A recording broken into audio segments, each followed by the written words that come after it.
우리 엄마가 해주던 떡맛하고 똑같네? 만석군댁 도련님이 장터떡 하나에 눈물을 보였습니다. 어미를 잃고 1년 밥 한 술 넘기지 못하던 아이가 떡 한 조각에 울음을 터뜨린 것이지요. 그런데 이상한 일이었습니다. 그 떡을 빚은 처녀는 도련님의 어미를 만난 적이 없었습니다. 만난 적 없는 사람의 떡에서 어째서 어미의 맛이 나는 것일까요? 자, 그 까닭을 함께 들어보시지요. 사연 시작 전 구독과 좋아요를 눌러주신다면 저에게는 큰 힘이 됩니다. 그럼 사연 시작합니다. 입춘을 코앞에 둔 시절이었으나 바람은 여전히 뼛속까지 파고들었습니다. 어느 고을 큰 저작거리, 추위의 장사치들도 하나둘 자리를 거두고 있었는데 한편에 아직 자리를 지키고 있는 처녀가 있었습니다. 낡은 보자기 위에 시루를 올려놓고 꽁꽁 언 손을 입김으로 녹여가며 떡을 빚고 있었지요. 솜이 삐져나온 저고리에 여기저기 기운 자국이 선명한 치마 차림. 행색만 보면 끼니를 걱정할 형편이었습니다. 그런데 이 처녀의 떡판 앞을 지나는 사람마다 고개를 한 번씩 돌렸습니다. 시루 뚜껑을 열 때마다 피어오르는 김 속에서 달콤하면서도 구수한 냄새가 퍼져나왔거든요. 찹쌀가루에 말린 대추를 곱게 다져 넣고 꿀에 하룻밤 재운 잣을 고명으로 올리는 독특한 떡이었습니다. 이 처녀의 이름은 은하. 나이 19이었습니다. 같은 시가 저작거리 큰 길 위로 가마 하나가 지나고 있었습니다. 가마 안에는 8살 남짓 되어 보이는 사내 아이가 앉아 있었는데 고운 비단 두루마기를 걸쳤으나 볼은 쑥 들어가 있었고 눈 밑에는 아이답지 않은 그늘이 짙게 깔려 있었습니다. 이 아이의 이름은 서준. 이 고을에서 모르는 사람이 없는 만석군 최진사의 외손자였지요. 서준은 가마 안에서 멍하니 앉아 있었습니다. 눈도 입도 마음도 닫혀 있는 아이였습니다. 1년 전 어머니를 잃은 뒤로 그렇게 되었습니다. 밥도 안 먹고 떡도 안 먹고 과일도 거들떠보지 않았습니다. 만석군 댁이니 산에 진미를 갖다 올려도 고개를 돌릴 뿐이었지요. 의원을 불러 진맥을 해봐도 몸에는 아무 탈이 없다 했습니다. 마음이 앓고 있는 것이라고. 최진사는 손자가 하루하루 말라가는 걸 보며 속이 타들어갔으나 방도가 없었습니다. 그날도 늙은 하인 구봉이 서준을 태운 다마를 이끌고 있었습니다. 바람을 쐬면 기분이 나아질까 싶어 데리고 나온 것이었지요. 그때였습니다. 바람결에 무언가가 실려왔습니다. 달콤하면서도 구수한 묘한 냄새. 가마 안으로 스며든 그 냄새에 서준이 움찔했습니다. 잠깐 서시오. 가마꾼들이 멈춰 섰습니다. 구봉이 황급히 다가왔지요. 평소 입도 잘 열지 않던 도련님이 먼저 소리를 낸 것은 정말 오랜만이었습니다. 구봉의 심장이 쿵 내려앉았습니다. 도련님, 어인 일이시옵니까? 서준은 대답 대신 코끝을 벌름거렸습니다. 고개를 돌려 냄새가 나는 쪽을 찾았습니다. 구봉이 따라서 고개를 돌리니 저만치 떡판 하나가 보였습니다. 김이 모락모락 피어오르는 시루 앞에 젊은 처녀가 앉아 있었지요. 저것, 나 저것 먹고 싶소. 구봉은 귀를 의심했습니다. 1년 동안 아무것도 먹지 않겠다던 도련님이 무언가를 먹고 싶다고 한 것이었습니다. 가마에서 내린 서준은 제 발로 떡판 앞까지 걸어갔습니다. 구봉이 뒤따라가며 안절부절 못했지요. 은하는 갑자기 다가온 어린 손님을 보고 눈을 동그랗게 떴습니다. 고운 비단옷을 걸친 걸 보니 보통 집안 아이는 아니었습니다. 그런데 아이의 얼굴을 보는 순간 은하의 마음이 절로 아파왔습니다. 뺨이 쑥 들어가 있었습니다. 광대뼈가 도드라져 있었고 손목은 앙상했습니다. 고운 옷이 무색할 만큼 쇠약해 보이는 아이였지요. 저리도 어린 것이 무슨 시름이 있기에. 은하는 갓 쪄낸 떡을 이파리에 곱게 싸서 내밀었습니다. 따뜻한 미소와 함께 도련님, 이거 드셔보시겠어요? 따끈할 때 먹어야 맛이 난답니다. 서준이 떡을 받아들었습니다. 잠시 물끄러미 바라보더니 조심스레 한 입 빼어 물었습니다. 찹쌀의 쫄깃한 식감, 그 사이로 퍼지는 대추의 은은한 단맛, 그리고 꿀에 밴 잣의 고소함. 서준의 눈이 커졌습니다. 씹던 입이 멈추었습니다. 그리고 그 자리에서 굳어버렸습니다. 이 맛을 압니다. 이 맛을 잊은 적이 없습니다. 어머니가 살아계실 때 해주시던 바로 그 떡이었습니다. 어머니의 손끝에서만 나던 바로 그 맛이었습니다. 어머니가 떠난 뒤 아무리 찾아도 아무리 만들어봐도 다시는 만날 수 없다고 여겼던 바로 그 맛. 서준의 눈에서 눈물이 뚝 떨어졌습니다. 떡을 든 채 서서 소리 없이 울기 시작했습니다. 이거, 우리 엄마가 해주던 맛이랑 똑같아요. 그것이 서준이 어머니를 잃은 뒤 처음으로 꺼낸 온전한 말이었습니다. 구봉의 눈에서도 눈물이 주르륵 흘러내렸습니다. 1년 만이었습니다. 도련님이 무언가를 먹은 것도, 맛있다고 한 것도, 울음 말고 다른 감정을 내보인 것도. 구봉은 소매로 얼굴을 감싸며 고개를 돌렸습니다. 은하는 영문을 알 수 없었습니다. 떡 한 조각에 이 아이가 왜 이토록 울고 있는지. 하지만 가슴이 먹먹해졌습니다. 은하도 9살의 어머니를 잃었으니까요. 어머니를 그리워하는 마음이 어떤 것인지 누구보다 잘 알았으니까요. 은하는 아무 말 없이 떡 한 조각을 더 꺼내 서준의 손에 쥐어주었습니다. 울지 마요, 도련님. 이것도 드세요. 꿀을 더 넣은 거라 더 달답니다. 서준은 눈물을 훔치며 고개를 끄덕였습니다. 그리고 떡을 오물오물 씹기 시작했지요. 한 조각, 두 조각, 세 조각. 1년 만에 처음으로 무언가를 삼킨 것이었습니다. 가마가 떠날 때 서준은 휘장을 걷고 은하를 돌아보았습니다. 은하가 미소 지으며 손을 흔들었습니다. 서준도 작은 손을 들어 흔들었습니다. 눈물 자국이 남은 얼굴에 아주 작은 웃음이 떠올라 있었습니다. 1년 만의 웃음이었습니다. 가마가 저작거리를 빠져나간 뒤에도 은하는 한동안 그 자리에 서 있었습니다. 매서운 바람이 뺨을 스쳤으나 가슴 한편이 묘하게 따뜻했지요. 저 도련님이 내 떡을 맛있다 하셨으니 오늘은 좋은 날이로다. 은하는 다시 떡을 빚기 시작했습니다. 언 손을 호호 불어가며. 그런데 이 만남이 평범한 우연이 아니었다는 것을 이때는 아무도 몰랐습니다. 이 떡 한 조각이 얼마나 깊고 오래된 사연과 이어져 있는지, 그리고 이 8살 아이의 한마디가 어떤 비밀의 빗장을 열어젖히게 되는지, 그 이야기는 지금부터 시작됩니다. 그날 저녁이었습니다. 만석군 최진사의 사랑방.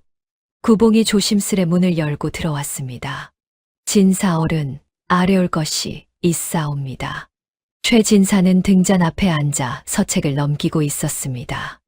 47, 40대 후반치고는 얼굴에 주름이 깊었습니다. 딸을 잃은 뒤로 한꺼번에 늙어버린 사람 같았지요. 말해 보아라. 서준 도련님께서 오늘 떡을 드셨사옵니다.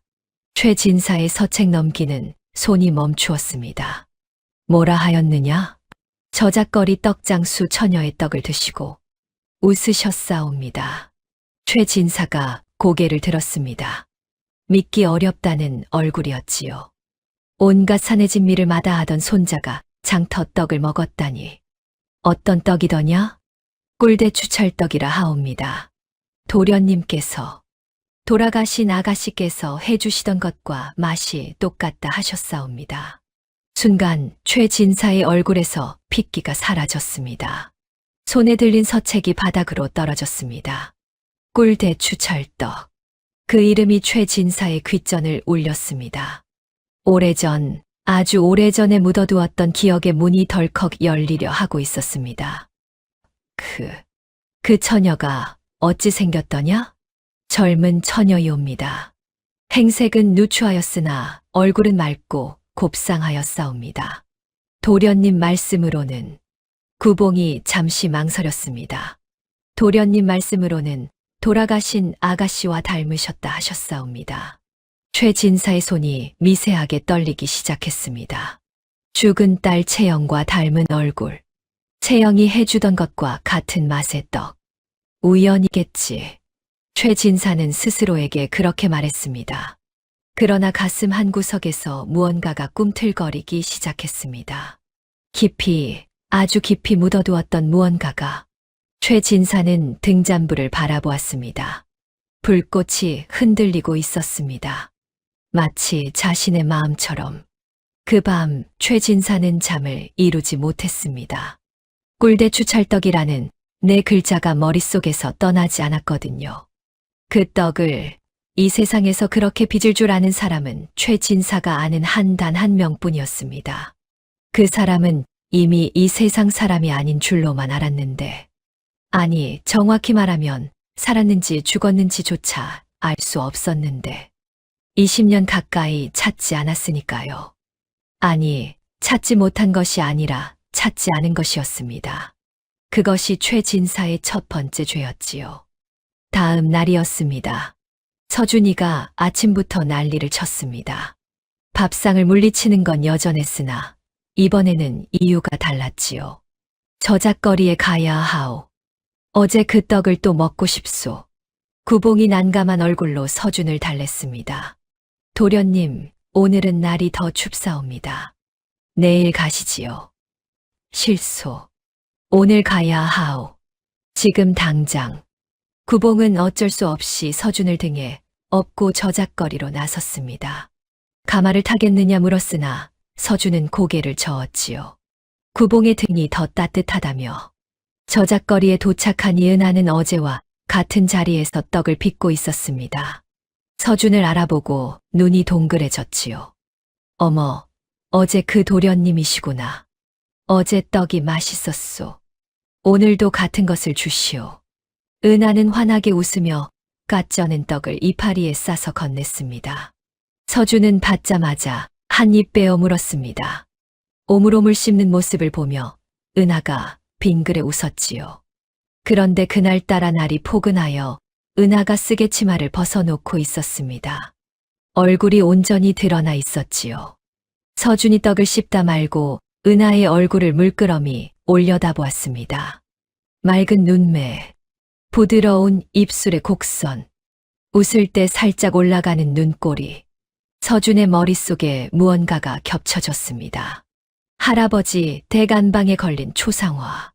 젊은 시절 어머니를 그린 그림이었지요.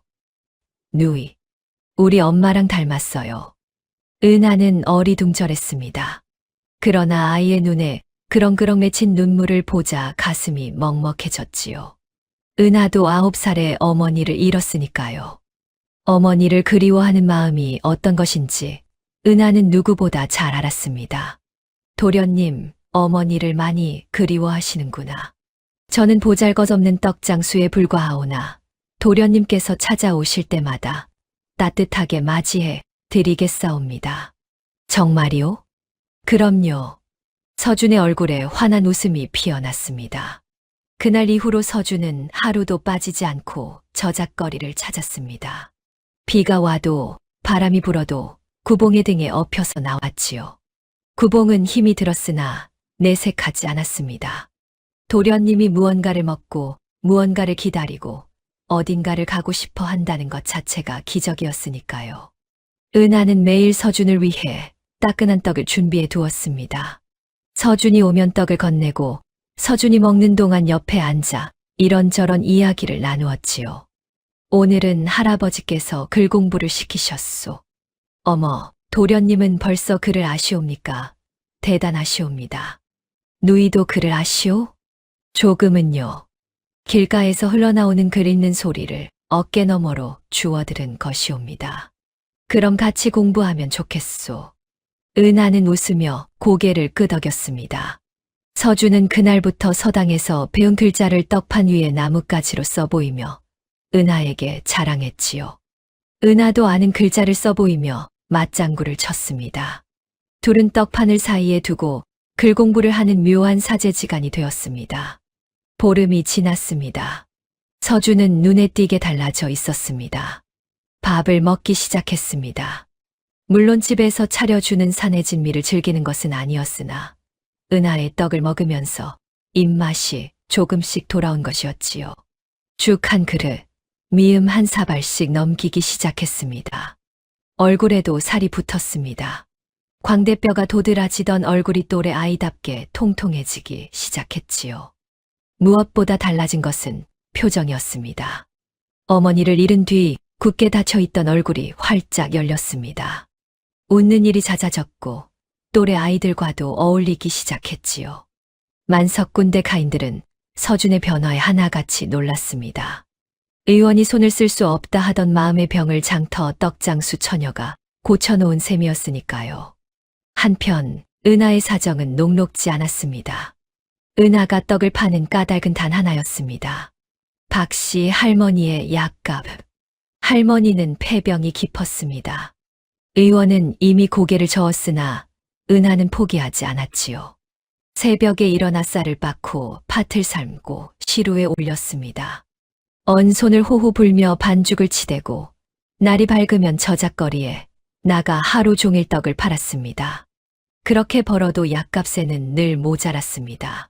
자릿세를 내고 나면 남는 것이 얼마 되지 않았거든요. 그런데도 은하는 베푸는 것을 멈추지 않았습니다. 어느 날이었지요. 지나가던 늙은 거린이 떡판 앞에서 멈춰 섰습니다. 주머니를 뒤적이며 동전 몇 잎을 꺼냈으나 떡 한 조각 살 값에도 턱없이 모자랐습니다. 은하는 노인의 손에 든 동전을 보고는 떡 서너 조각을 꺼내 건넸습니다. 어르신, 이거 드시옵소서. 따뜻할 때 드셔야 맛이 나옵니다. 하지만 돈이 괜찮사옵니다. 드시고 기운 차리시옵소서. 또 어느 날은 동전이 모자란 서당 아이에게 떡을 그냥 건네기도 했습니다. 아이가 미안해하자 은하는 웃으며 말했지요. 괜찮으니 가져가거라. 공부 열심히 하여라. 구봉은 이 모든 것을 옆에서 지켜보고 있었습니다. 서준을 데리고 올 때마다 은하의 행동 하나하나를 눈에 담았지요. 어느 저녁이었습니다. 구봉이 최진사의 사랑방을 다시 찾았습니다. 진사 어른, 서준 도련님의 근황을 아뢰겠사옵니다. 최진사는 등잔 앞에 앉아 있었습니다. 지난번 보고를 받은 뒤로 얼굴이 더 어두워진 듯 했지요. 말해 보아라. 도련님께서 보름째 저작거리를 찾고 계시옵니다. 그 처녀의 떡을 매일 드시고 밥도 조금씩 드시기 시작하셨사옵니다. 최진사의 눈이 미세하게 움직였습니다. 그래, 서준이가 밥을 먹기 시작했다고? 예, 그뿐이 아니옵니다. 웃으시옵니다. 그 처녀와 이야기를 나누며 환하게 웃으시옵니다. 어머니를 잃으신 뒤로 처음이옵니다. 최진사는 한동안 아무 말이 없었습니다. 손자가 웃는다. 밥을 먹는다. 그것이 얼마나 간절히 바라던 일이었던가. 그 처녀, 어떤 아이더냐? 구봉은 잠시 생각하더니 조심스레 입을 열었습니다. 가난한 처녀이옵니다. 낡은 옷에 거친 손을 하고 있사오나 마음씨만큼은 비단결 같은 아이이옵니다. 돈이 모자란 거린에게 떡을 그냥 건네고 서당 아이에게도 공짜로 나눠주더이다. 제가 보기에는 구봉이 말끝을 흐렸습니다. 제가 보기에는 참으로 고운 심성을 가진 처녀이옵니다. 최진사는 고개를 끄덕이지도 젓지도 않았습니다.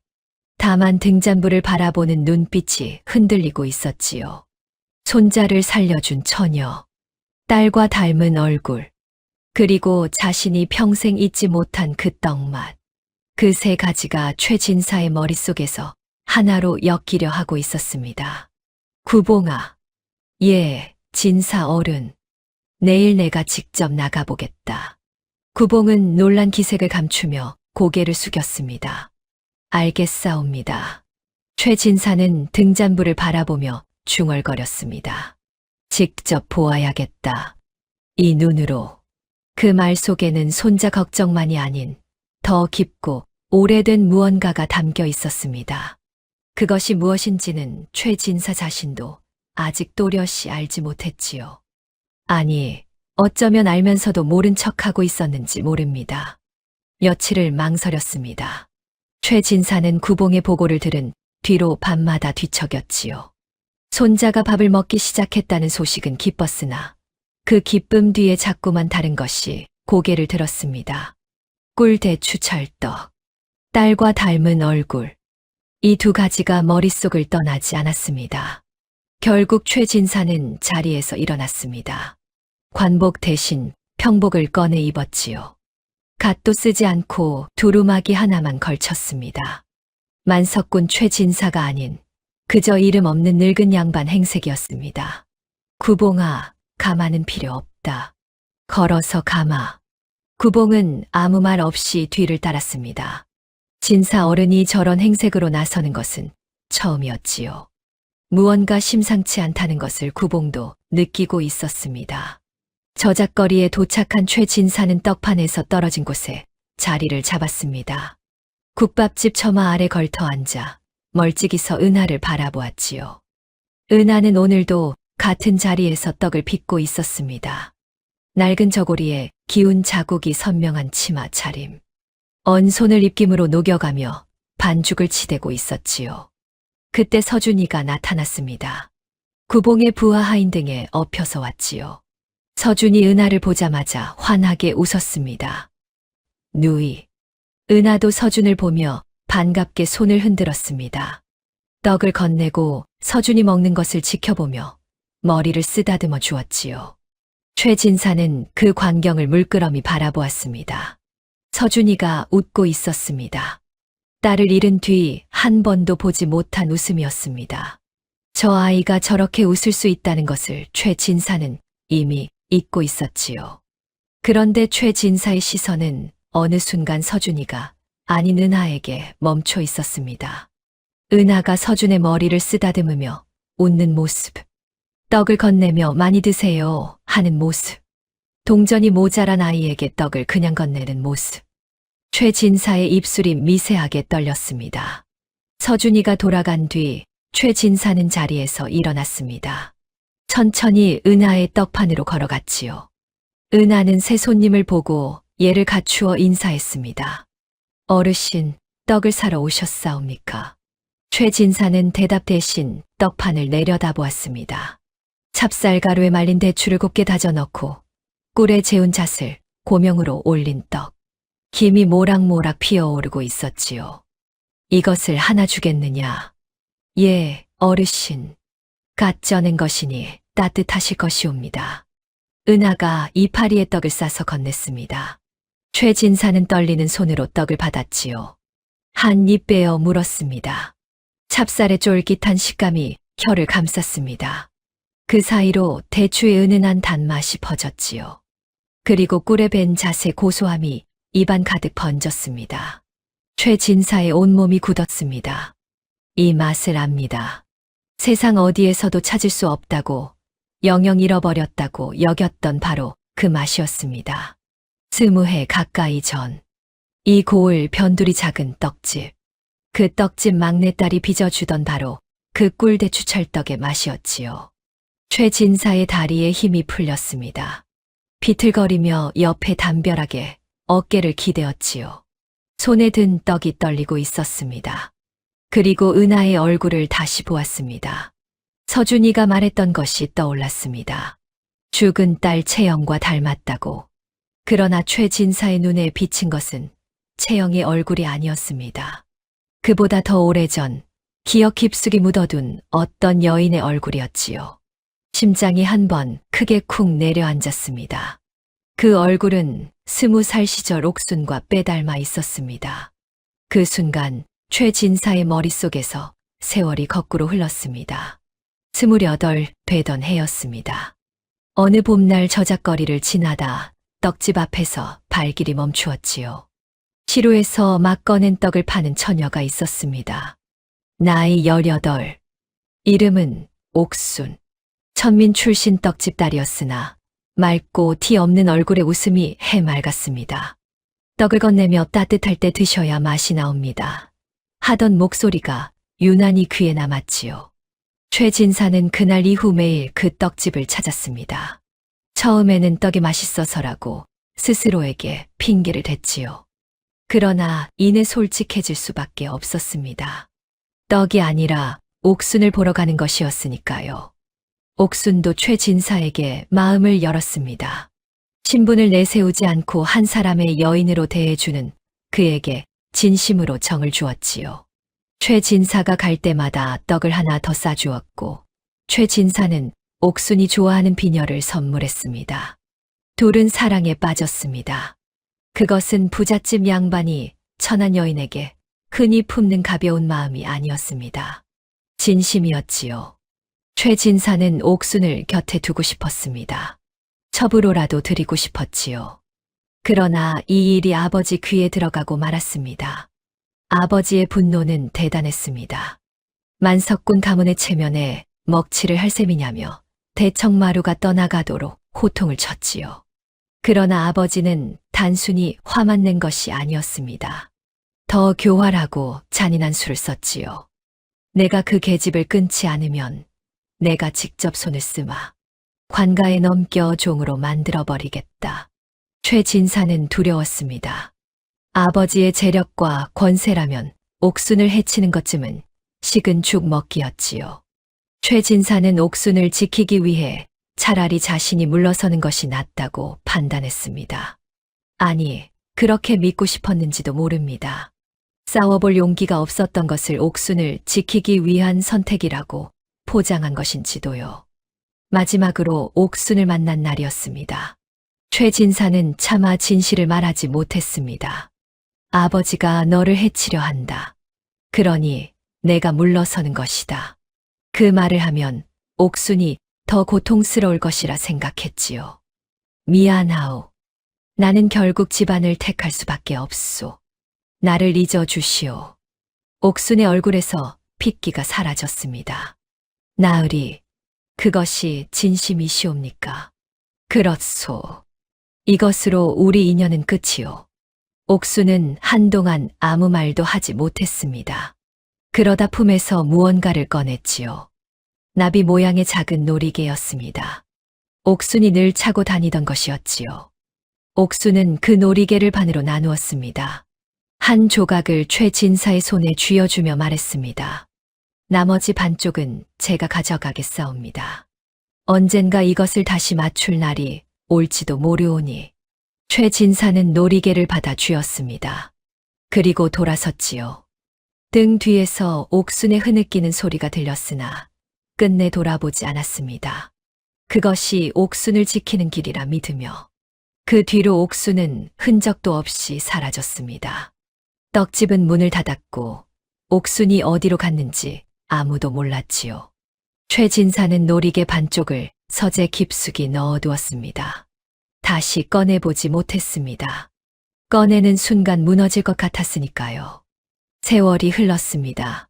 최진사는 옥순을 잊으려 했습니다. 잊은 줄 알았습니다. 그런데 오늘 이 저작거리에서 떡 한 조각이 그 모든 것을 다시 꺼내 놓았습니다. 최진사는 담벼락에 기댄 채 거친 숨을 몰아쉬었습니다. 은하는 멀찍이서 그 모습을 보고 걱정스러운 눈으로 다가왔습니다. 어르신, 괜찮으시옵니까? 안색이 좋지 않으시옵니다. 최진사는 고개를 들어 은하를 바라보았습니다. 가까이서 보니 닮은 것이 더 또렷했지요. 눈매, 코, 입술의 곡선, 그리고 떡을 건네며 걱정하는 그 표정까지. 옥순이었습니다. 20해 전 떡을 건네며 따뜻할 때 드셔야 맛이 나옵니다. 하던 그 모습 그대로였지요. 최진사는 입술을 깨물었습니다. 물어보고 싶었습니다. 네, 어미 이름이 무엇이냐고. 그러나 입이 떨어지지 않았지요. 괜찮다. 걱정 마라. 최진사는 몸을 돌렸습니다. 비틀거리는 발걸음으로 저작거리를 빠져나갔지요. 구봉이 황급히 부축했습니다. 진사 어른, 괜찮으시옵니까? 최진사는 대답하지 않았습니다. 다만 걸으면서 입속으로 중얼거렸지요. 설마 옥순에게 딸이 있었단 말인가? 구봉은 그 말을 듣지 못했습니다. 그러나 진사 어른의 등이 떨리고 있다는 것은 보았지요. 만석군 최진사. 이 고을에서 모르는 사람이 없는 거물. 그 사람이 장터 한 귀퉁이에서 떡 한 조각에 무너지고 있었습니다. 20해를 묻어두었던 사랑이 떡 한 조각으로 다시 터져 나온 것이었지요. 그날 밤 최진사는 사랑방에 홀로 앉아 있었습니다. 등잔불이 흔들릴 때마다 벽에 걸린 초상화가 일렁였지요. 딸 채영의 초상화였습니다. 젊고 곱던 시절의 모습. 화공이 정성 들여 그린 것이었으나 진짜 채영의 웃음에는 미치지 못했지요. 최진사는 초상화를 바라보며 입술을 깨물었습니다. 옥순의 기억이 터져 나온 것만으로도 견디기 어려웠는데 그 기억은 또 다른 기억을 끌고 왔습니다. 더 가깝고 더 아프고 더 뼈저린 기억을. 딸 채영에 대한 기억이었습니다. 채영은 총명하고 다정한 아이였습니다. 어릴 적부터 아버지를 잘 따랐지요. 최진사가 서재에서 글을 읽으면 옆에 와서 조용히 앉아 있었고 최진사가 무언가를 가르쳐주면 눈을 반짝이며 받아들였습니다. 그런데 채영에게는 유독 특별한 기억이 하나 있었습니다. 7, 8살 무렵이었지요. 그때는 아직 옥순이 최진사의 곁에 있던 시절이었습니다. 옥순이 부엌에서 떡을 빚으면 어린 채영이 옆에 쪼그리고 앉아 구경했지요. 옥순은 채영을 예뻐하며 떡 반죽을 조금 떼어주곤 했습니다. 아가씨, 이렇게 동글동글 빚는 거예요. 해보시겠어요? 채영은 작은 손으로 서툴게 반죽을 굴리며 까르르 웃었지요. 옥순도 함께 웃었습니다. 채영에게 옥순은 무섭고 엄한 어른들 사이에서 유일하게 따뜻한 사람이었습니다. 그러나 옥순은 어느 날 갑자기 사라졌지요. 어린 채영은 한동안 옥순을 찾으며 울었습니다. 옥순 아주머니는 어디 갔어요? 아무도 대답해 주지 않았지요. 세월이 흐르며 채영은 옥순의 얼굴을 잊었습니다. 그러나 그 떡맛만은 잊지 못했지요. 혀끝에 남은 찹쌀의 쫄깃함, 대추의 단맛, 잣의 고소함. 어린 시절 가장 따뜻했던 순간에 먹었던 그 맛은 기억 깊은 곳에 박혀 있었습니다. 채영이 19 되던 해였습니다. 어느 날 저작거리에서 그림을 그리는 청년을 만났지요. 떠돌이 그림쟁이였습니다. 재주는 뛰어났으나 가진 것은 분몇 자루와 먹한 벼루가 전부인 청년이었습니다. 채영은 그 청년의 그림에 먼저 발길을 멈추었지요. 저작거리 한 구석에 펼쳐놓은 그림들이 눈에 들어왔습니다. 산수화도 인물화도 아닌 것들이었습니다. 장터에서 떡 파는 아낙, 물동이를 인 아이, 빨래하는 여인. 평범한 사람들의 일상을 따뜻한 눈으로 담아낸 그림이었지요. 채영의 마음이 움직였습니다. 그리고 그 마음은 그림에서 그린 사람에게로 옮겨갔지요. 청년도 채영에게 마음을 주었습니다. 둘은 사랑에 빠졌습니다. 채영이 아버지를 찾아왔습니다. 아버지, 혼례를 올리고 싶은 사람이 있사옵니다. 최진사는 처음에는 대수롭지 않게 들었지요.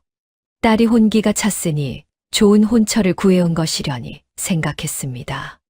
누구냐? 저작거리에서 그림을 그리는 사람이 옵니다. 최진사의 얼굴이 순식간에 굳었습니다. 뭐라 하였느냐? 그림쟁이이옵니다. 재주가 뛰어나고 심성이 곱사옵니다. 만석군 가문의 외동딸이 떠돌이 그림쟁이에게 시집을 가겠다고? 최진사의 목소리가 높아졌지요. 안 된다. 절대 안 된다. 채영은 물러서지 않았습니다. 아버지, 그 사람은 가진 것은 없으나 마음이 바르고 제게 진심이 옵니다. 진심이 밥을 먹여주더냐? 진심이 지붕을 덮어주더냐? 가진 것 없는 놈의 진심이 무슨 소용이란 말이냐? 최진사는 버럭 소리를 질렀습니다. 채영의 눈에 눈물이 그렁그렁 맺혔으나 최진사는 돌아보지 않았지요. 다시는 그 놈을 만나지 마라. 내가 알아서 좋은 혼처를 구해줄 것이다. 그런데 여기서 한 가지 짚고 넘어가야 할 것이 있습니다. 최진사는 왜 그토록 격렬하게 반대했을까요? 단순히 체면 때문이었을까요? 만석군 가문에 떠돌이 사위를 드릴 수 없다는 것. 물론 그것도 있었지요. 그러나 진짜 이유는 따로 있었습니다. 최진사는 두려웠던 것입니다. 자신이 옥순을 사랑했을 때 아버지가 가로막았지요. 그때 최진사는 싸우지 못하고 물러섰습니다. 옥순은 떠났고 최진사는 평생 그 후회를 안고 살았지요. 그런데 딸이 똑같은 길을 가려 하고 있었습니다. 신분이 다른 사람을 사랑한다. 가진 것 없는 사람에게 마음을 줬다. 최진사는 그 끝이 어떻게 되는지 뼈저리게 알고 있었지요. 자신처럼 꺾이거나 옥순처럼 버림받거나 어느 쪽이든 불행으로 끝난다고 믿었습니다. 그래서 딸만은 그 길을 걷게 하고 싶지 않았던 것이지요. 그러나 최진사는 깨닫지 못했습니다. 딸을 지키겠다는 마음이 아버지가 자신에게 했던 것과 똑같은 짓이 되어버렸다는 것을. 사랑하는 사람의 사랑을 가로막는 것. 그것이 보호가 아니라 또 다른 폭력이 될 수 있다는 것을. 채영은 끝내 아버지 몰래 도망쳤습니다. 그림쟁이와 혼례를 올렸지요. 만석군 댁 외동딸이 하루아침에 사라진 것이었습니다. 최진사는 분노했습니다. 다시는 이 문턱을 넘지 마라. 의절이었지요. 최진사는 딸의 이름을 입에 올리지 않았습니다. 딸이 없는 사람처럼 살았지요. 채영은 남편과 가난한 살림을 꾸렸습니다. 기와집은커녕 변변한 초가 한 칸이 전부였지요. 그러나 불행하지는 않았습니다. 남편은 그림 솜씨를 살려 이곳저곳에서 그림을 그려 팔았고 채영은 바느질과 삭실로 못했지요. 그리고 서준이가 태어났습니다. 채영은 서준을 무척 사랑했습니다. 가난해도 아이에게만은 따뜻한 것을 해주고 싶었지요. 그때 채영의 머릿속에 떠오른 것이 어릴 적 그 떡이었습니다. 옥순이 빚어주던 꿀대추 찰떡. 채영은 기억을 더듬어 그 떡을 재현했습니다. 찹쌀가루에 대추를 다져 넣고 꿀에 잣을 재워 고명으로 올리는 방식. 완벽하지는 않았으나 어릴 적 혀끝에 남은 그 맛에 최대한 가깝게 빚어냈지요. 서준은 어머니가 해주는 그 떡을 무척 좋아했습니다. 다른 것은 안 먹어도 그 떡만은 맛있다며 환하게 웃었지요. 채영은 떡을 빚을 때마다 혼잣말처럼 중얼거렸습니다. 이건 할아버지께서 예전에 좋아하시던 맛이란다. 내가 어릴 적에 맛본 걸 떠올려서 만들어 본 거야. 옥순에게서 채영으로, 채영에게서 서준에게로 떡 한 조각에 담긴 손맛이 대를 이어 흐르고 있었던 것이지요. 그러나 행복은 오래가지 못했습니다. 서준이 2살 되던 해 남편이 갑작스러운 병에 걸렸습니다.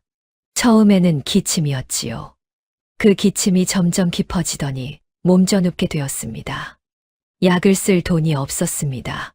채영은 이 집 저 집 문을 두드리며 도움을 구했으나 가난한 그림쟁이의 아내에게 손을 내미는 사람은 없었지요. 남편은 결국 세상을 떠났습니다. 채영은 2살 배기 서준을 안고 홀로 남겨졌습니다. 돌아갈 곳이 없었습니다. 아니, 있었으나 갈 수 없었지요. 아버지가 다시는 문턱을 넘지 말라 했으니까요. 그러나 현실은 자존심보다 잔인했습니다. 먹일 것이 없었습니다. 서준이가 배가 고파 울어도 줄 것이 없었지요. 채영은 결국 서준을 안고 친정문 앞에 섰습니다. 최진사는 대문 앞에 서 있는 딸을 보았습니다. 몇 해 만이었습니다. 곱던 얼굴은 수척해져 있었고 손은 거칠어져 있었지요. 품에 안긴 아이는 울음도 지쳐 잠들어 있었습니다. 채영은 아무 말도 하지 않았습니다. 고개를 숙인 채 서 있을 뿐이었지요. 최진사의 가슴이 찢어지는 것 같았습니다. 의절한다고 큰 소리를 쳤으나 피부치를 끊을 수 있는 부모가 어디 있겠습니까? 최진사는 딸과 손자를 받아들였습니다. 아무 말 없이, 아무 조건 없이 채영은 최진사 댁에서 서준과 함께 살기 시작했습니다. 그러나 이미 몸과 마음이 지칠 대로 지쳐 있었지요. 남편을 잃은 슬픔에 가난한 살림의 고단함까지 겹쳐 기력이 바닥나 있었습니다. 그래도 채영은 서준에게만은 떡을 해주었습니다. 꿀대추 찰떡. 친정에 돌아온 뒤로도 빠짐없이 빚어주었지요. 서준은 그 떡을 먹으며 자랐습니다. 그러나 채영의 몸은 나날이 쇠약해져 갔습니다. 의원을 불러 약을 쓰고 보약을 다려도 한 번 무너진 기력은 돌아오지 않았지요. 최 진사는 이 고을 저 고을의 명의를 찾아다녔으나 돌아오는 대답은 한결같았습니다. 마음의 병이 몸의 병이 되었다고, 이미 너무 깊어져서 약으로는 어찌할 수 없다고. 채영은 서준이 7살 되던 해에 세상을 떠났습니다. 마지막 날, 채영은 서준의 손을 잡고 말했지요. 서준아, 엄마가 해주던 떡맛 잊지 마라. 그게 엄마가 너한테 남겨줄 수 있는 전부란다. 그것이 채영의 마지막 말이었습니다. 최 진사는 딸의 장례를 치른 뒤 사랑방에 홀로 앉아 밤새 울었습니다. 그리고 그제야 깨달았지요. 자신이 아버지와 똑같은 짓을 했다는 것을. 아버지가 옥순과의 사랑을 가로막았듯이 자신도 딸의 사랑을 가로막았습니다. 아버지가 옥순을 내쫓겠다고 협박했듯이 자신도 딸에게 의절을 선언했지요. 다른 점이 있다면 아버지는 옥순을 쫓아냈고 자신은 딸을 쫓아냈다는 것뿐이었습니다. 결과는 같았지요. 사랑하는 사람을 잃었습니다. 2번이나. 옥순을 잃고 딸을 잃었습니다. 그리고 이제 남은 것은 8살 손자 서준이뿐이었지요. 나는 아버지와 다를 바 없는 놈이로다. 최 진사는 이 말을 바닥에 대고 통곡했습니다. 그런데 오늘 저작거리에서 먹은 떡이 이 모든 기억을 한꺼번에 쏟아낸 것이었습니다. 옥순이 빚어주던 떡을 채영이 기억하여 서준에게 해주었고, 서준은 그 맛을 잃어버린 줄 알았는데 장터의 처녀가 빚는 떡에서 다시 만난 것이지요. 그리고 그 처녀의 얼굴은 옥순을 빼닮아 있었습니다. 옥순에게서 채영으로, 채영에게서 서준에게로 떡 한 조각에 실린 그리움이 대를 이어 흐르고 있었습니다. 그 고리의 시작이 옥순이었다면 장터의 처녀는 대체 무엇이란 말입니까? 최 진사는 등잔불을 바라보며 중얼거렸습니다. 알아보아야겠다. 저 아이가 누구인지.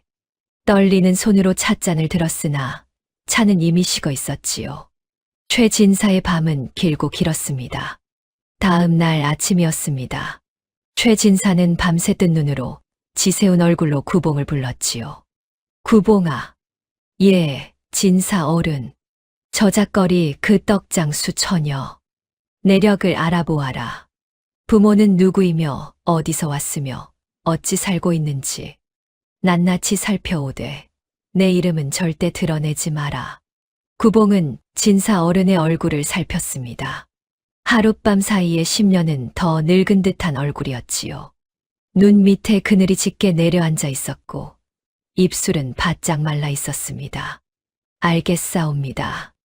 은밀히 알아보겠사옵니다. 구봉은 곧바로 움직였습니다. 저작거리 장사치들에게 넌지시 물어보고 은하가 사는 동네를 찾아가 이웃 사람들에게 수소문했지요. 사흘이 걸렸습니다. 구봉이 사랑방으로 들어왔을 때 최 진사는 서책을 펼쳐놓고 있었으나 한 장도 넘기지 않은 채였지요. 알아보았느냐? 예, 진사 어른. 명하신 대로 낱낱이 살폈사옵니다. 최 진사의 손이 무릎 위에서 떨리기 시작했습니다. 어서 말하여라. 처녀의 이름은 은하이옵니다. 나이는 19. 성박 누추한 집에서 살고 있사옵니다. 부모는 어머니를 9살의 여이었다 하옵니다. 아비는 모르옵니다. 어머니가 홀몸으로 은하를 낳아 키웠다 하옵니다. 최 진사의 숨이 가빠졌습니다. 그 어머니의 이름은 무엇이더냐? 구봉이 잠시 망설이다 입을 열었습니다. 옥순이라 하였사옵니다. 방 안의 공기가 얼어붙었습니다. 최 진사의 얼굴에서 핏기가 싹 빠져나갔지요. 손에 들고 있던 서책이 바닥으로 떨어졌으나 줍지 않았습니다. 아니, 줍을 수가 없었습니다. 온몸에 힘이 빠져 있었으니까요. 뭐라 하였느냐? 옥순이라 하였사옵니다. 최 진사는 두 손으로 얼굴을 감쌌습니다. 더 알아본 것은 없느냐? 구봉은 조심스레 이어 말했습니다. 옥순이라는 여인은 폐병으로 세상을 떠났다 하옵니다. 은하가 9살 되던 해였다 하옵니다. 약값이 없어 제대로 치료받지 못했다 하였사옵니다. 최 진사의 어깨가 부르르 떨렸지요. 옥순이 숨지기 전 이웃 박씨 할머니에게 은하를 맡기며 이런 말을 남겼다 하옵니다. 무슨 말이냐? 은하의 아비는 큰 부잣집 어른이나 그분은 우리 모녀가 있는 줄도 모르시오. 제발 은하에게 아비 이야기는 꺼내지 말아 주시오. 최 진사는 그 자리에서 무너졌습니다. 두 손으로 바닥을 짚고 고개를 떨구었지요. 어깨가 들썩이며 거친 숨소리가 새어나왔습니다. 옥순이 내 아이를 품고 떠났구나. 홀로 낳아 키웠구나. 나는 그 사실조차 몰랐구나. 나이를 따져보았습니다. 옥순과 갈라선 것이 20해 가까이 전. 은하의 나이가 19. 옥순이 떠날 적에 이미 아이를 베고 있었다는 뜻이었지요. 옥순은 왜 내게 말하지 않았느냐. 아이가 있다고 한마디만 했더라면. 그러나 최진사는 스스로 답을 알고 있었습니다. 옥수는 말할 수 없었던 것이지요. 내침을 당한 마당에 아이를 핑계 삼아 매달리고 싶지 않았을 것이었습니다. 그것이 옥순의 자존심이었고 동시에 옥순의 비극이었지요. 옥순아, 미안하다. 최진사는 바닥에 이마를 대고 한참을 울었습니다. 구봉은 방 한 구석에서 고개를 숙인 채 눈물을 삼키고 있었지요. 그날 이후 최진사는 은하를 은밀히 돕기 시작했습니다. 먼저 박씨 할머니에게 좋은 약재를 보냈지요. 이름 모를 후원자가 보냈다고만 했습니다. 은하의 자릿세도 대신 내게 했습니다. 은하가 모르게 저작거리 자릿세를 거두는 사람에게 돈을 건네 은하의 몫을 치른 것이었지요. 은하는 영문을 몰랐습니다. 어느 날 저녁 은하가 박씨 할머니에게 말했지요. 할머니, 이상한 일이 있사옵니다. 오늘 자릿세를 내려갔더니 이미 누군가 내주었다 하옵니다. 할머니는 이불 속에서 기침을 하며 웃었습니다. 부처님이 보살피시나 보다. 그뿐이 아니옵니다. 어제는 약방에서 좋은 약재가 왔다 하옵니다. 누가 보냈는지 모른다 하옵니다. 허허, 세상에 고마운 분이 다 있구나. 은하는 고개를 갸웃했으나 더 캐묻지는 않았지요. 누군지 모르지만 고마운 일이었으니까요. 다만 은하는 그 고마움을 다른 방식으로 갚았습니다. 남는 떡을 더 만들어 굶는 아이들에게 나눠주었지요. 누군가에게 받은 것을 또 다른 누군가에게 돌려주는 것. 그것이 은하가 아는 유일한 보답이었습니다. 한편 최진사는 매일 평복 차림으로 저작거리를 찾았습니다. 멀찍이서 은하를 지켜보았지요. 은하가 떡을 빚는 모습, 손님에게 웃으며 떡을 건네는 모습, 서준과 이야기하며 머리를 쓰다듬어 주는 모습.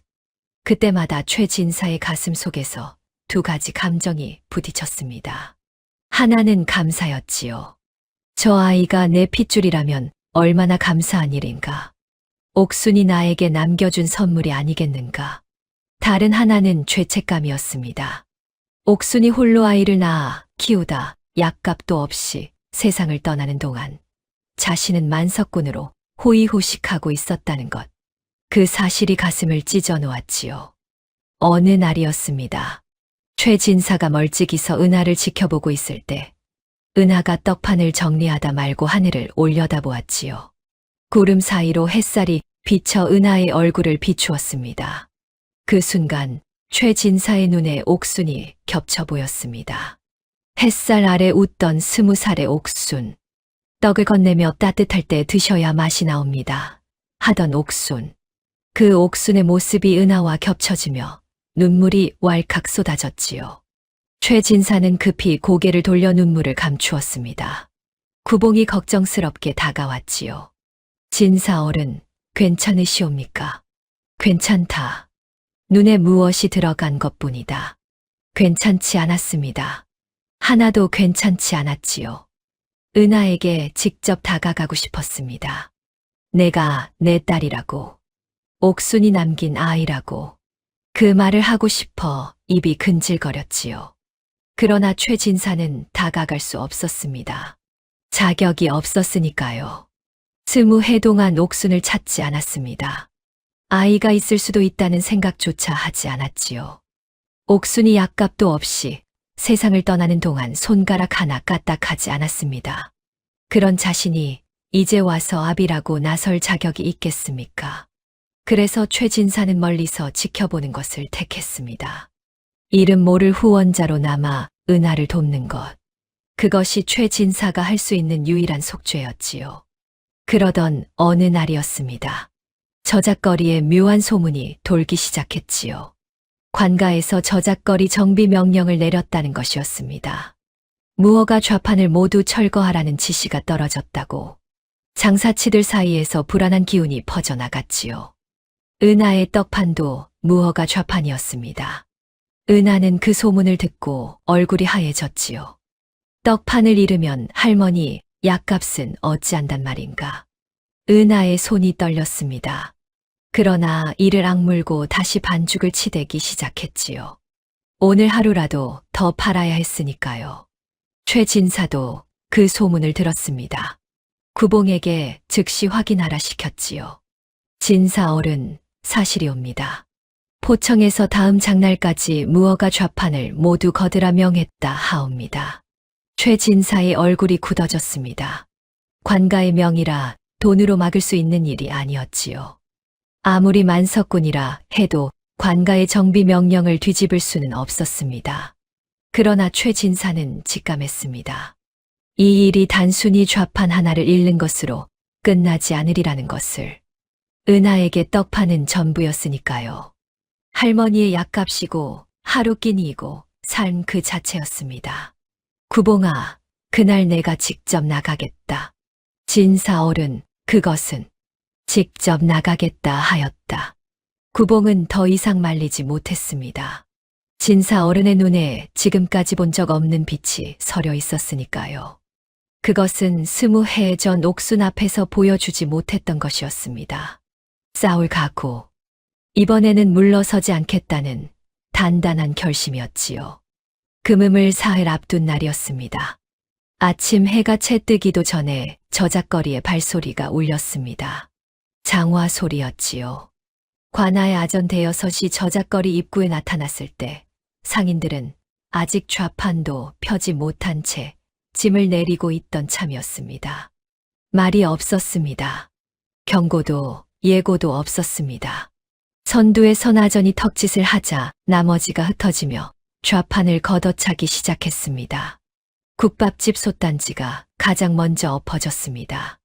뜨거운 국물이 흙바닥에 쏟아지며 하얀 김이 피어올랐고 국밥집 안악내가 솥뚜껑을 붙잡으며 비명을 질렀으나 아전은 그 손을 뿌리치고 다음 좌판으로 넘어갔습니다. 엿장수 노인의 항아리가 산산이 깨졌고 조청이 흙과 뒤섞여 검붉은 무릉덩이가 되었습니다.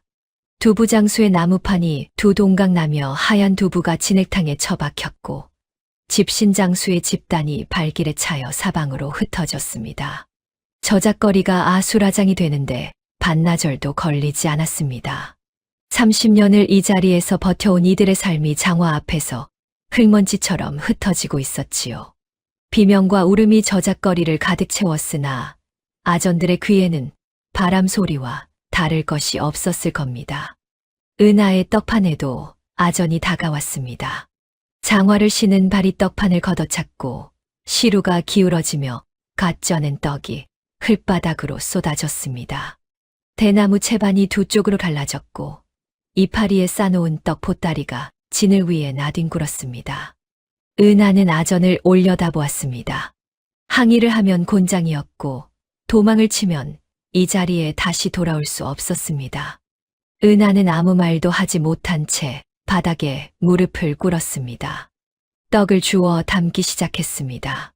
흙이 묻은 떡을 치맛자락으로 닦으며 하나라도 더 건져야 한다는 생각뿐이었지요. 이 떡 하나하나가 박씨 할머니의 약값이었습니다. 으깨진 떡이 손가락 사이로 흘러내렸으나 은하는 멈추지 않았습니다. 눈물이 떡 위에 떨어졌으나 닦을 겨를도 없었습니다. 어머니가 물려준 떡 만드는 법 하나로 버텨온 19해의 삶이 흙바닥 위에서 무너지고 있었습니다. 아전이 은하 앞에 다시 섰습니다. 아직도 안 치웠어. 곤장 맞고 싶으냐? 은하의 어깨가 움츠러들었습니다. 고개를 숙인 채 떡을 끌어안았으나 아전의 손이 은하의 채반을 움켜쥐었습니다. 은하가 반사적으로 채반을 붙잡았고 아전이 잡아챘습니다. 실랑이가 벌어졌으나 힘의 차이는 분명했지요. 은하의 손에서 채반이 빠져나가려는 순간이었습니다. 그만. 낮고 단단한 목소리 하나가 저작거리의 소란을 잘랐습니다. 울음소리도 아전의 고함도 깨지는 항아리 소리도 그 한마디 앞에서 멈추었습니다. 최진사였습니다. 검은 두루마기에 갓도 쓰지 않은 채 구봉을 뒤에 거느리고 저작거리 한가운데 서 있었습니다. 하루 전 밤 사랑방에서 마음을 굳힌 그대로였지요. 아전들이 고개를 돌렸고 그 얼굴을 알아본 순간 하나둘 자세를 고쳐 잡았습니다. 이 고을에서 최진사의 이름은 현감보다 무거웠습니다. 만석군의 곳간은 관아의 창고보다 넉넉했고 관아의 보수며 아전들의 녹봉이며 최진사의 손을 한 번씩은 거쳐간 것이었으니까요. 최진사는 아전들을 한 번 훑어보았습니다. 그것으로 충분했습니다. 아전들은 그 시선 하나에 슬금슬금 물러섰고 채반을 움켜쥐고 있던 아전의 손도 풀려내렸습니다. 최진사는 아전의 우두머리에게 한마디만 했습니다. 이 좌판은 내가 거두겠다. 현감에게는 내가 직접 말하마. 우두머리 아전이 고개를 숙이며 물러났습니다. 저작거리에 다시 정적이 깔렸지요. 상인들은 멀찍이서 숨을 죽이고 지켜보고 있었고 은하는 흙바닥에 무릎을 꿇은 채 고개를 들어 최진사를 올려다보고 있었습니다. 최진사의 숨이 멎었습니다.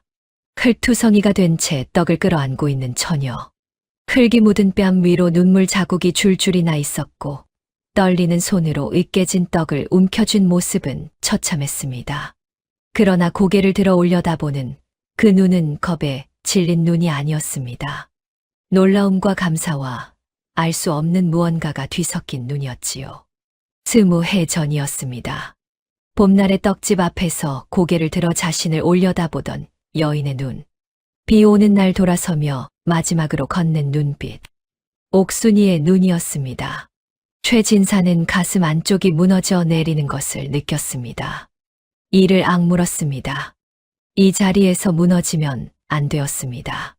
20해 동안 덮어두었던 것이 한꺼번에 터져 나올 것 같았으나 사람들이 보고 있었고 무엇보다 저 아이가 보고 있었습니다. 일어나거라. 그 한마디를 남기고 최진사는 돌아섰습니다.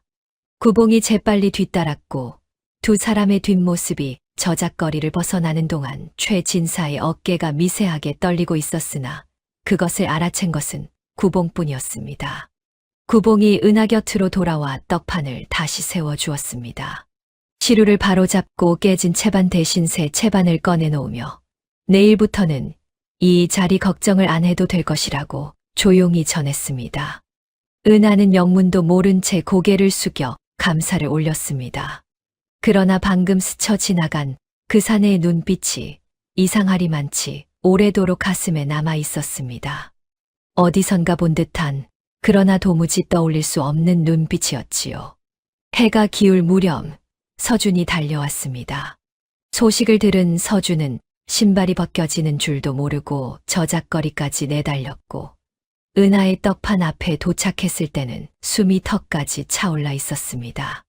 떡판이 다시 서 있는 것을 보고 은하가 웃고 있는 것을 보고 그제야 서준은 그 자리에 풀썩 주저앉으며 안도의 한숨을 내쉬었습니다. 누이 다친 데 없어. 없어. 괜찮아. 은하가 서준의 머리를 쓰다듬었습니다.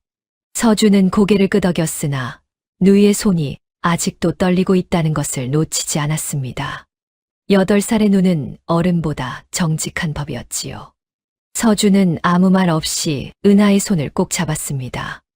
은하의 눈시울이 붉어졌으나 울지는 않았습니다. 이 아이 앞에서 무너지고 싶지 않았으니까요. 그날 밤이었습니다. 최진사의 사랑방은 깊은 침묵에 잠겨 있었습니다. 등잔불 하나만이 타오르는 어둑한 방 안에 최진사가 앉아 있었고 그 앞에 구봉이 이마가 바닥에 닿도록 엎드려 있었습니다. 구봉의 목소리가 떨리고 있었습니다. 신원 조사가 끝났다는 보고였습니다. 은하의 어미 이름은 옥순이었습니다. 최진사의 손이 멈추었습니다. 등잔불이 한 번 흔들렸습니다. 방 안에 길고 무거운 침묵이 내려앉았습니다.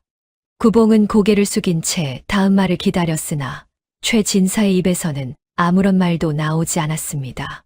그 밤 등잔불이 꺼져가는 것도 모른 채 최진사는 어둠 속에 홀로 앉아 있었습니다. 두 손으로 얼굴을 감싼 채 어깨를 떨고 있었으나 그것이 무엇 때문인지는 아직 구봉도 알지 못했습니다. 다음 날이었습니다. 최진사는 밤새 잠을 이루지 못한 얼굴로 구봉을 불렀습니다. 눈밑이 검게 내려앉아 있었고 입술이 바짝 말라 있었습니다.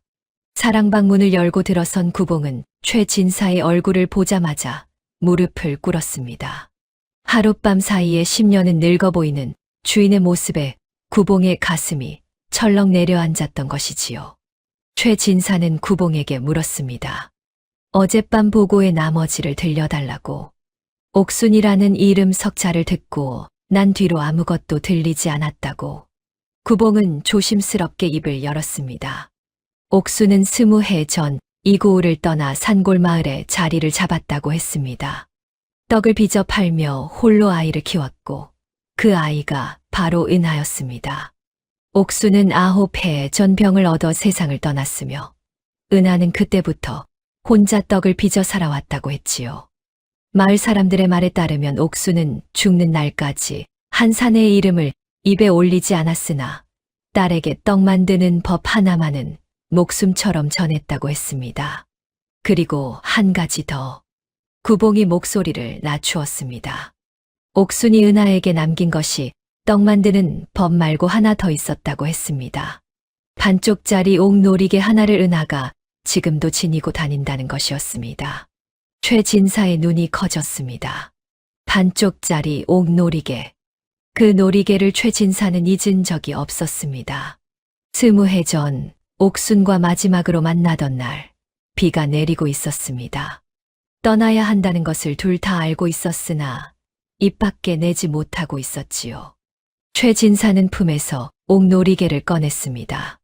어머니에게서 물려받은 것이었고 최진사가 가진 것 중 유일하게 값이 아닌 마음이 담긴 물건이었습니다. 최진사는 그것을 반으로 쪼갰습니다. 한쪽을 옥순의 손에 쥐어주며 말했지요. 언젠가 이 두 쪽이 다시 맞닿는 날이 올 것이라고. 그때까지 이것만은 버리지 말아달라고. 옥순은 아무 말 없이 그것을 받아 쥐었습니다. 고개를 숙인 채 한참을 서 있다가 비를 맞으며 돌아섰습니다. 최진사는 옥순의 뒷모습이 빗줄기 사이로 사라질 때까지 서 있었습니다. 그것이 마지막이었습니다. 최진사는 자리에서 일어났습니다. 사랑방 구석 오래된 궤짝을 열었습니다. 옷가지와 서체가 아래 헝겊에 쌓인 작은 물건 하나를 꺼냈습니다.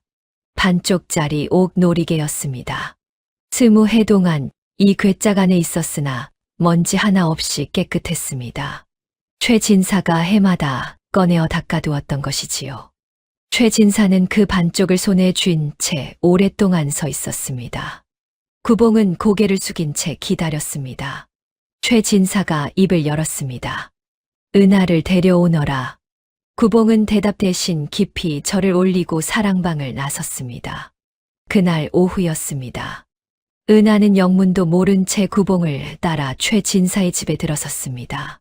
큰 대문을 지나고 중문을 지나고 마당을 건너 사랑채 앞에 섰을 때 은하의 심장이 빠르게 뛰고 있었습니다. 저작거리에서 자신을 구해준 사내의 집이라는 것은 알고 있었으나 왜 자신을 부른 것인지는 알 수 없었지요. 사랑방 문이 열렸습니다. 안에 최진사가 앉아 있었습니다. 은하는 문턱 앞에서 절을 올렸습니다. 최 진사는 은하를 한참 동안 말없이 바라보았습니다. 오른쪽 눈매가 옥순을 닮았고, 코가 자신을 닮았고, 턱선이 옥순의 어머니를 닮아 있었습니다. 최 진사의 눈시울이 붉어졌으나 애써 참았습니다. 최 진사는 은하에게 물었습니다. 어미의 이름이 무엇이냐고. 은하는 고개를 숙인 채 대답했습니다. 옥순이라고. 최 진사가 다시 물었습니다. 어미에게 받은 것이 있느냐고. 은하는 잠시 망설이다가 품에서 작은 보자기를 꺼냈습니다. 보자기를 풀자 반쪽짜리 옥놀이개가 나왔습니다. 초록빛이 은은하게 도는, 그러나 한쪽이 날카롭게 잘려나간 놀이개였지요. 은하가 말했습니다. 어머니가 돌아가시기 전에 이것만은 절대 잃어버리지 말라고 하셨습니다. 언젠가 이것의 주인을 만나게 될 것이라고 하셨습니다. 최 진사의 손이 떨렸습니다. 품에서 자신의 반쪽을 꺼냈습니다. 두 조각을 천천히 가까이 가져갔습니다. 은하의 눈이 커졌습니다. 두 반쪽이 맞닿는 순간 금이 간 자리가 어긋남 없이 하나로 이어졌습니다. 20해 전에 갈라진 것이 20해 만에 다시 하나가 된 것이었습니다. 방 안에 정적이 흘렀습니다. 은하는 맞닿은 놀이개를 내려다보며 숨을 멈추고 있었습니다. 무슨 뜻인지 머리로는 알 수 없었으나 가슴이 먼저 알아챈 것 같았습니다. 심장이 미친 듯이 뛰었고 눈시울이 뜨거워졌습니다. 최 진사가 입을 열었습니다. 이번에는 은하를 똑바로 바라보며 옥순이는 내가 사랑한 여인이었다. 그리고 너는 그 여인이 낳은 내 딸이다. 은하의 눈에서 눈물이 흘러내렸습니다. 아무 말도 할 수 없었습니다. 입술이 떨렸으나 소리가 나오지 않았지요. 19해를 살면서 아비라는 것을 가져본 적이 없었습니다. 어머니에게 아비가 누구냐고 물을 때마다 옥수는 웃기만 했습니다. 나쁜 사람은 아니었다고, 다만 함께할 수 없는 사람이었다고, 그것뿐이었지요. 최 진사가 자리에서 일어나 은하 앞으로 다가갔습니다. 무릎을 꿇었습니다. 만석군이 떡장수 처녀 앞에 무릎을 꿇은 것이었습니다. 구봉이 문 밖에서 눈물을 삼켰습니다. 최 진사는 은하의 손을 잡았습니다. 거칠고 갈라진 손이었습니다. 떡 반죽을 치대고 장작불을 떼고 시루를 나르느라 굳은 살이 박힌 19살의 손이었지요. 최 진사는 그 손을 쥔 채 고개를 숙였습니다. 미안하다는 말이 나오지 않았습니다. 미안하다는 말로는 20해가 채워지지 않았으니까요. 최 진사는 대신 품에서 접힌 종이 한 장을 꺼냈습니다. 구봉이 신원 조사 중에 찾아낸 것이었지요. 옥순이 죽기 전 마을 사람에게 맡겨둔 편지였습니다. 받는 이의 이름은 적혀 있지 않았으나 옥순은 언젠가 이 편지가 닿을 곳에 닿을 것이라고 말했다 합니다. 최 진사가 편지를 펼쳤습니다. 손이 떨려 종이가 바스락거렸습니다. 옥순의 글씨는 서툴렀으나 또박또박했습니다. 당신을 원망한 적은 없사옵니다. 당신이 떠난 것이 아니라 제가 보낸 것이옵니다. 다만 한 가지, 이 아이만은 부디 기억해 주시옵소서. 이 아이의 이름은 은하이옵니다. 당신이 좋아하시던 밤하늘의 별에서 따온 이름이옵니다. 이 아이가 떡을 빚는 날이 올 것이옵니다. 그때 당신이 이 아이의 떡을 드신다면 그것이 제가 당신께 마지막으로 올리는 문안이옵니다. 최 진사는 편지를 끝까지 읽지 못했습니다. 중간에 목이 메어 소리가 끊겼고 종이 위에 눈물이 떨어져 먹이 번졌습니다. 은하도 울고 있었습니다. 어머니의 글씨를 처음 보는 것이었습니다. 어머니가 누구에게 이 말을 남겼는지 이제야 알게 된 것이었지요. 방 안에는 두 사람의 울음소리만이 가득했습니다. 구봉은 문 밖에서 이 말을 바닥에 대고 소리 없이 울었습니다. 20해를 모시면서 최 진사의 눈물을 본 것은 이번이 두 번째였습니다. 처음은 옥순을 떠나보내던 날이었고 두 번째가 바로 오늘이었습니다. 한참이 지나서야 최 진사가 고개를 들었습니다. 은하의 눈을 바라보았습니다. 옥순의 눈이 거기 있었습니다. 용서해 다오. 이 아비를 용서해다오. 은하는 고개를 저었습니다. 용서할 것이 없다고 했습니다. 어머니가 원망하지 않았다면 자신도 원망하지 않겠다고 했습니다. 다만 한 가지만 물어도 되겠느냐고 했지요. 어머니를 사랑하셨습니까? 최진사는 대답하지 못했습니다. 고개를 끄덕이는 것이 전부였습니다. 그러나 그 고개 끄덕임 하나에 20회의 무게가 실려 있었고 은하는 그것을 알아보았습니다. 해가 저물고 있었습니다. 사랑방의 노을빛이 스며들어 두 사람의 얼굴을 물들였습니다. 아비와 딸이 처음으로 마주 앉은 자리에 노을이 내려앉고 있었지요.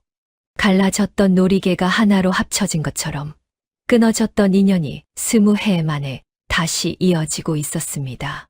그러나 아직 하나가 남아 있었습니다. 서준이었습니다. 은하가 자신의 아비를 찾았다는 것은 서준의 누이가 사실은 서준의 이모였다는 뜻이기도 했습니다. 그 사실을 서준에게 어떻게 전할 것인지 최진사도 은하도 아직 답을 내지 못하고 있었습니다. 노을이 짙어지고 있었습니다.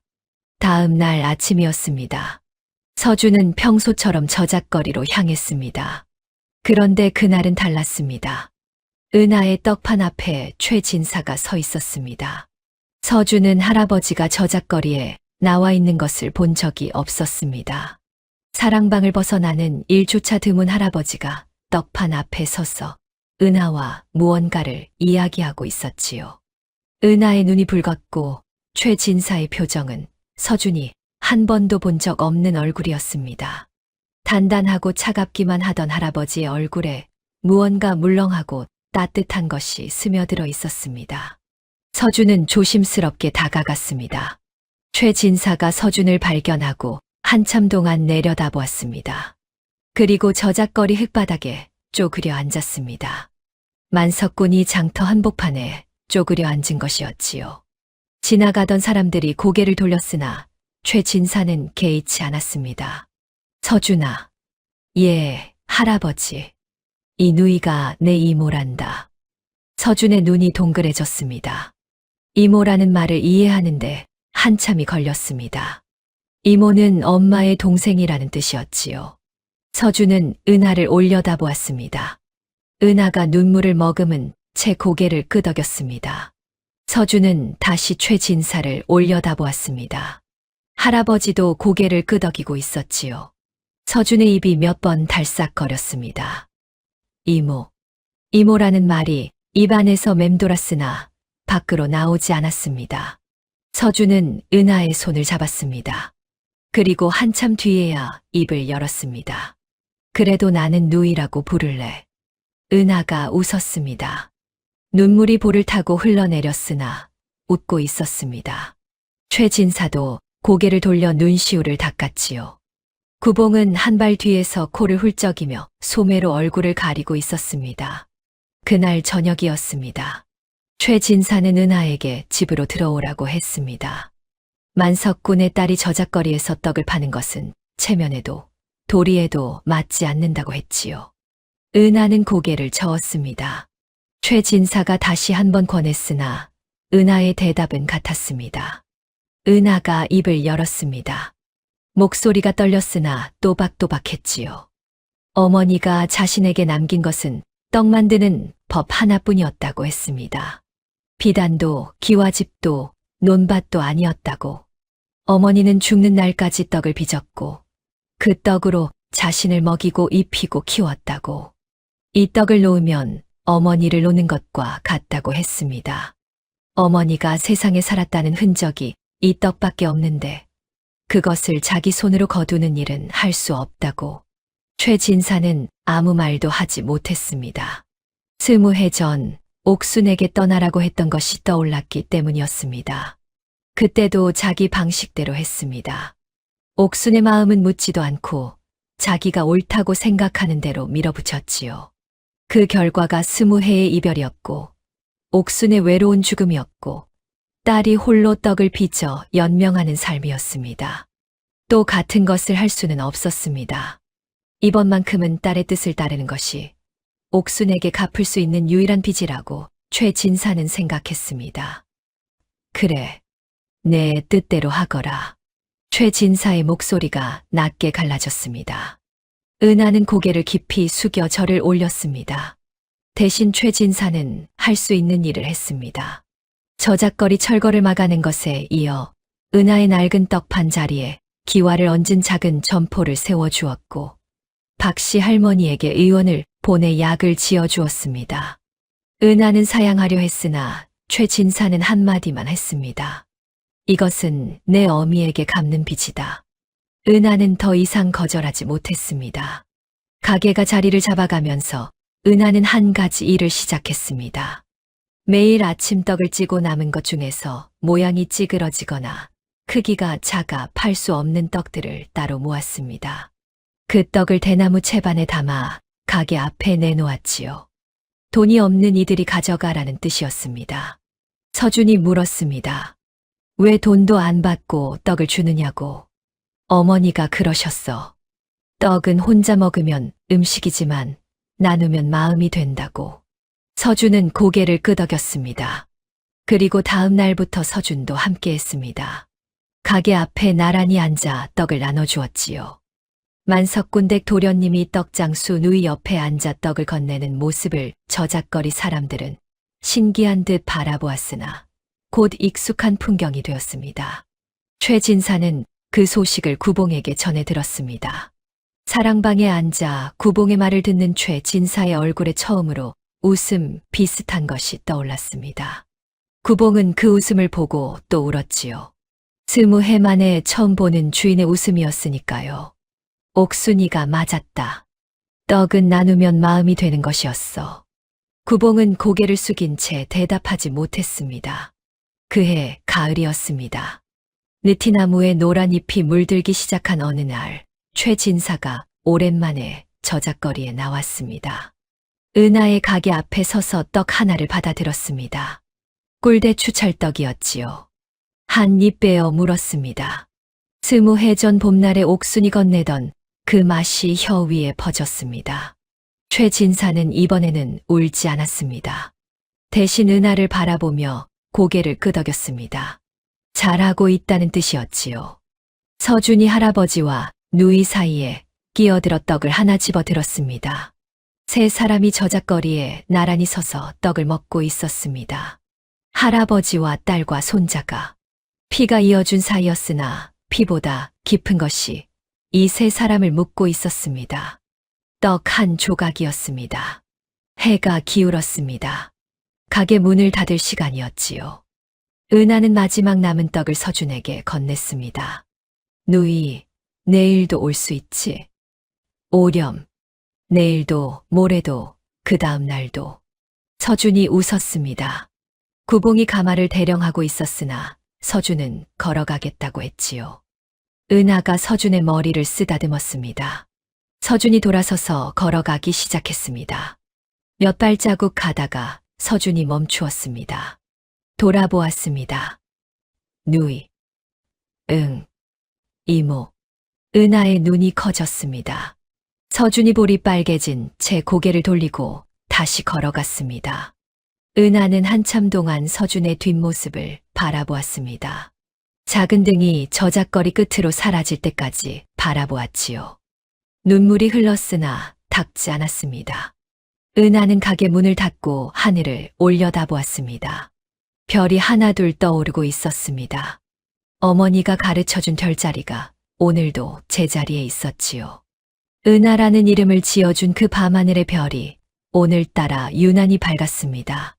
떡 한 조각으로 시작된 인연이었습니다. 옥순이 빚은 떡이 채영에게로, 채영의 떡이 서준에게로, 그리고 다시 은하의 떡이 서준에게로 돌아왔습니다. 끊어진 줄 알았던 인연이 떡 한 조각 안에 살아있었던 것이지요. 그 씨앗은 이제 저작거리의 뿌리를 내리고 있었습니다. 은하의 가게 위에서, 서준의 웃음 속에서, 최진사의 고개 끄덕임 속에서, 그리고 떡 한 조각을 받아든 이름 모를 사람들의 손 위에서. 옥순의 떡은 끝나지 않았습니다. 오늘 이야기도 끝까지 들어주셔서 고맙습니다. 전해지는 야담을 바탕으로 제가 직접 대본을 쓰고 영상도 하나하나 만들었거든요. 오직 이 채널에서만 볼 수 있는 오리지널 콘텐츠니까요. 다음에도 더 기막힌 사연으로 찾아뵐게요.